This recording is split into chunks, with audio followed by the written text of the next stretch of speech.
Morning students, कल हमने geography के lesson number 1 the earth in the solar system में full moon, celestial bodies, stars और constellations के बारे में पढ़ा था। सप्तऋषि और पोल स्टार्स के बारे में भी जाना था। आज हम सोलर सिस्टम के बारे में जानेंगे कि सोलर सिस्टम क्या है।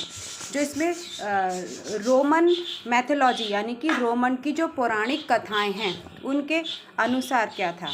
सोल से तात्पर्य होता था सूर्य देवता से, और सूर्य से तात्पर्य होता था सूर्य से संबंधित, अर्थात सूर्य के परिवार को ही सौरमंडल कहते थे। इसमें सन है, प्लैनेट है, 8 प्लैनेट हैं, सैटेलाइट्स हैं और कुछ सेलेस्टियल बॉडीज़ जिन्हें आकाशीय पिंड कहते हैं, जैसे एस्टेरॉइड्स हैं, शुद्ध ग्रह और मेटेरॉइड्स, उल्काओं का समावेश भी होता था।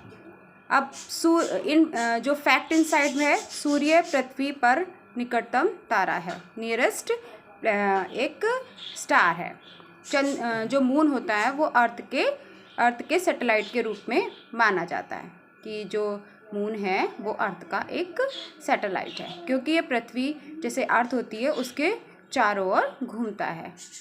हमारे सौरमंडल में जो हमारा सोलर सिस्टम है उसमें अदर प्लैनेट्स भी होते हैं, और इनमें से कुछ जो प्लैनेट हैं उनका अपना चंद्रमा भी होता है। वे अपनी गर्मी और अपने सूर्य प्रकाश भी प्राप्त करते हैं सूर्य से। पृथ्वी और चंद्रमा एक सेलेस्टियल बॉडीज़ के बड़े परिवार का एक हिस्सा होते हैं, जिसे हम सोलर सिस्टम कहते हैं। सूर्य इस सिस्टम का हेड होता है। ये इस जो फैक्ट इनसाइड है उसमें लिखा गया है। अब हम इसमें द सन के बारे में जानेंगे कि जो सन है वो किस तरीके से वर्क करता है, इसके कितने सोलर सिस्टम के लिए इतना इम्पोर्टेंट होता है। द सन यानी कि सूर्य, जो सोलर सिस्टम होता है उस परिवार जो फैमिली होती है उसका जो मुख्य रूप में जो सूर्य होता है वो सौरमंडल के सेंटर में माना जाता है, और ये बहुत गर्म गैसों से बना हुआ होता है। और सोलर सिस्टम को बांधने के लिए खींचने वाली एक शक्ति सूर्य से आती है। अब पुलिंग फोर्स, जैसे पुलिंग फोर्स होती है ना, सूर्य सभी ग्रहों के लिए ऊष्मा और प्रकाश सबसे अंतिम स्रोत होता है, इसका सोर्स होता है, लास्ट सोर्स यही है।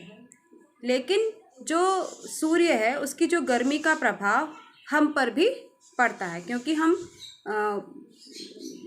वह हमसे बहुत दूर है। पृथ्वी और सूर्य के बीच की जो दूरी है लगभग 150 मिलियन किलोमीटर है। प्लैनेट यानी कि ग्रह, हमारे सोलर सिस्टम में 8 प्लैनेट होते हैं यानी कि ग्रह होते हैं। ये सभी ग्रह अपने निश्चित जो फिक्स्ड पथ होता है में सन के चारों ओर घूमते हैं। इस पथ पर मार्गों को जो ऑर्बिट होता है ऑर्बिट के रूप में माना जाता है। वह बहुत लंबी होती हैं।